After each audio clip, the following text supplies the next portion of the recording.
ফিরে এলাম বিরতির পর। অবশেষে বৈষ্ণবনগর থানার 17 মাইলের কাছে ঘটে যাওয়া রেল দুর্ঘটনায় মৃত পরিবারদের পাশে এসে দাঁড়ালো কালিয়াচক 3 নম্বর ব্লকের সেকেন্ড ক্লাস ঠিকাদার ইউনিয়ন। বৃহস্পতিবার কালিয়াচক 3 নম্বর ব্লকের বিডিও সুমন বিশ্বাস ও পঞ্চায়েত সমিতির সভাপতি দিলীপ কুমার মণ্ডলের উদ্যোগে এদিন ওই ঠিকাদার ইউনিয়ন মৃতদের পরিবার পিছু তুলে দেন 5,000 টাকা। স্বভাবতই খুশি মৃত 5 পরিবারের সদস্যরা।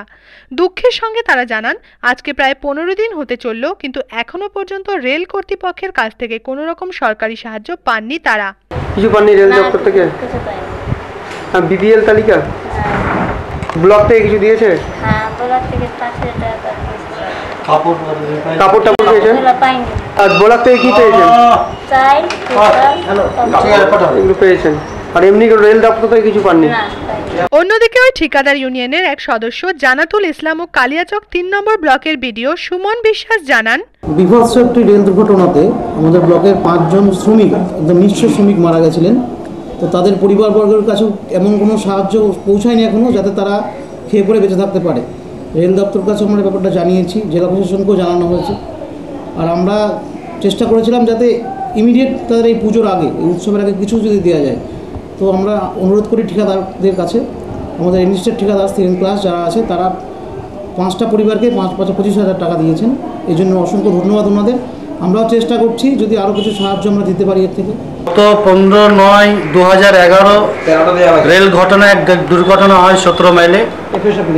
সেটা হচ্ছে আপনার ড্রাইভার এবং যারা লেবার ছিল 5 জন ওই রেল দুর্ঘটনায় মারা গেছেন।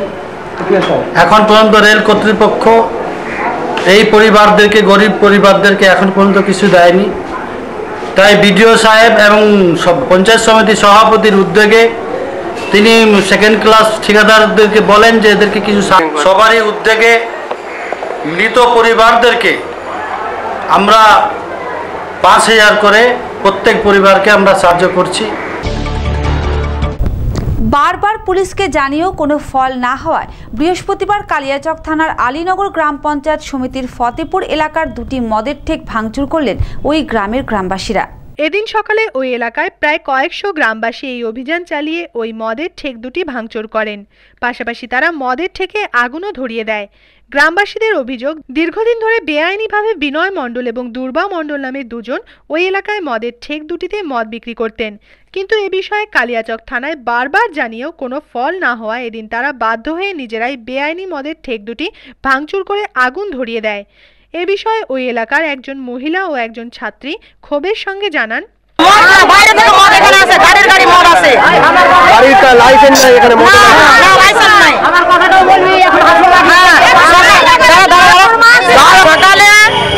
আলীনগর থেকে দল বেঁধে মারপিট করতে এসছে দারুর জন্য। দারু খেয়ে মানে এক চায়ের দোকানদারকে মারপিট করলো এবং আমরা সবাই মিলে জানতে পেলাম। জানতে পেয়ে তাকে অত্যাচার করলাম। ওরা কিন্তু পালিয়ে গেল। আজকে পুলিশকে আমরা অভিযোগ জানিয়েছি। আগে জানিয়েছিলেন? আগে জানিয়েছি এবং আজকেও জানিয়েছি, কিন্তু আমাদের পুলিশ কোনো কাজ করে দেয়নি। তার সত্ত্বেও আমরা এখন গ্রামবাসী মিলে সবাই এই দারুর থেকে ভাঙচুর করলাম। এখানে মদ খায় অনেকজন, অনেক ছেলেরাও থাকে, যার যেটা ইচ্ছা সেটাই বলে, অনেক বাজে বাজে ভাষা কথা বলে, কিন্তু আমরা কিছু বলি না, আমরা এটা দিয়ে চলে যাই। এইটা মদের ঠেকটা ভাঙা হচ্ছে বেআইনি, তাতে খুশি?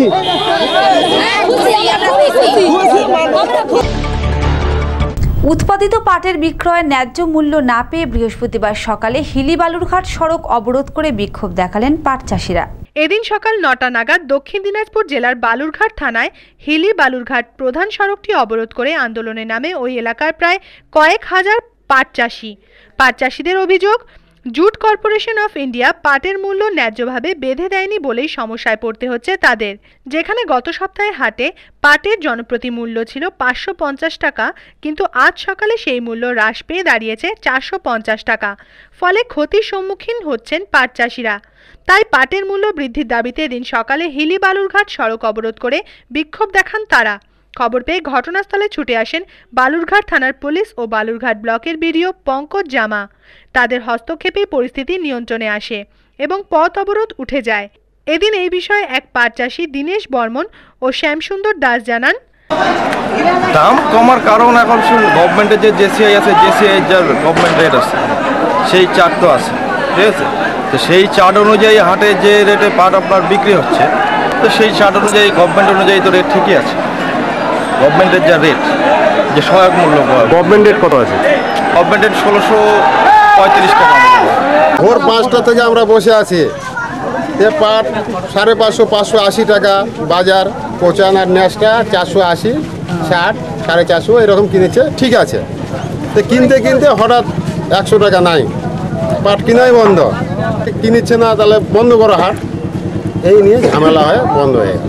অন্যদিকে এদিন একজন পাট ক্রেতা তপন সরকার জানান, সকালে 520-30 কিনেছিল, তারপরে ওরা আধা ঘন্টা 1 ঘন্টার পর ওরা তখন 400-480 কিনতেছে আর কি।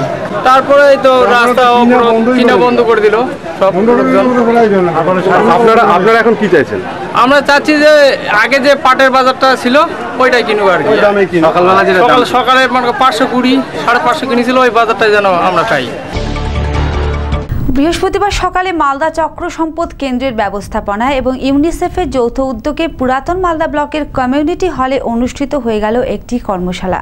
এদিনের এই কর্মশালায় উপস্থিত ছিলেন জেলার বিভিন্ন ব্লক যেমন গাজল, পুরাতন মালদা, বামনগোলা, হবিবপুরের অবব বিদ্যালয় পরিদর্শক ও শিক্ষা বন্ধুরা। এদিনের এই কর্মশালার মূল উদ্দেশ্য ছিল শিক্ষার অধিকার আইন 2009 সম্পর্কে আলোচনা করা। এদিন এই বিষয়ে বক্তব্য রাখেন পুরাতন মালদা ব্লকের যুগ্ম সমষ্টি উন্নয়ন আধিকারিক প্রণয় কুমার মজুমদার। প্রতি বছরের মতো এই বছরও বৃহস্পতিবার অনুষ্ঠিত হয়ে গেল মালদা কলেজেও নবীন বরণ অনুষ্ঠান। এদিনের এই অনুষ্ঠানে বিভিন্ন ভাগের প্রথম বর্ষের ছাত্রছাত্রীদের মালদা কলেজ ছাত্র সংসদের তরফে বরণ করে নেওয়া হয়। নৃত্য ও সঙ্গীতময় একটি সাংস্কৃতিক অনুষ্ঠানেরও আয়োজন করা হয় এদিন। এতে অংশগ্রহণ করেন মালদা কলেজের ছাত্রছাত্রীবৃন্দ।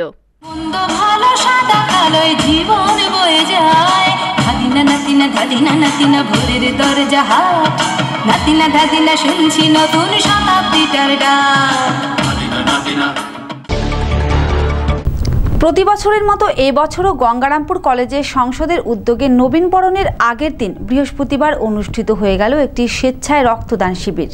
এদিনের এই রক্তদান শিবিরে উপস্থিত ছিলেন প্রাক্তন মন্ত্রী নারায়ণ বিশ্বাস, গঙ্গারামপুর কলেজের প্রিন্সিপাল ডক্টর শিবানী রায়, জিএস রাজেশ ঘোষ সহ অন্যান্য বিশিষ্ট ব্যক্তিবর্গ। এদিন প্রায় ওই কলেজের 90 জন ছাত্রছাত্রী রক্তদান করেন। এদিনের এই রক্তদান শিবির সম্পর্কে প্রাক্তন মন্ত্রী নারায়ণ বিশ্বাস জানান, এটা প্রতি বছর গঙ্গারামপুর কলেজে ছাত্র সংসদের পক্ষ থেকে নবীন বরণ উৎসব এবং রক্তদান শিবির ওরা করে থাকে, এবং সেখানে আমারও সৌভাগ্য হয়, ওরা আমাকে আমন্ত্রণ জানায়। প্রতি বছর আসি, খুবই ভালো লাগে। ছাত্রছাত্রীরা সবাই এই উৎসবের মতো একটা পরিবেশ রচনা করে তারা রক্ত দেয়, এবং প্রচুর ছেলে মেয়ে তারা রক্ত দেবে এখানে। আর এই যে সোশ্যাল যেটা হয় সেটা খুবই ভালো করে ওরা, সোশ্যাল ফাংশন, নবীন বরণ, রক্তদান শিবির, এইসবের মধ্যে দিয়ে খুব ভালো অনুষ্ঠান ওরা করে, আমার ভালো লাগে। এবং এটা ছাত্রছাত্রীদের মধ্যেও একটা মানসিকতা তৈরি করে রক্ত দেবার জন্য, এবং অন্য ছাত্রছাত্রীরা তার দ্বারা অনুপ্রাণিত হচ্ছে। এখনকার মতো সংবাদ এই পর্যন্তই। দেখতে থাকুন, সঙ্গে থাকুন হাই নিউজ, শুধুই খবর, সবার খবর।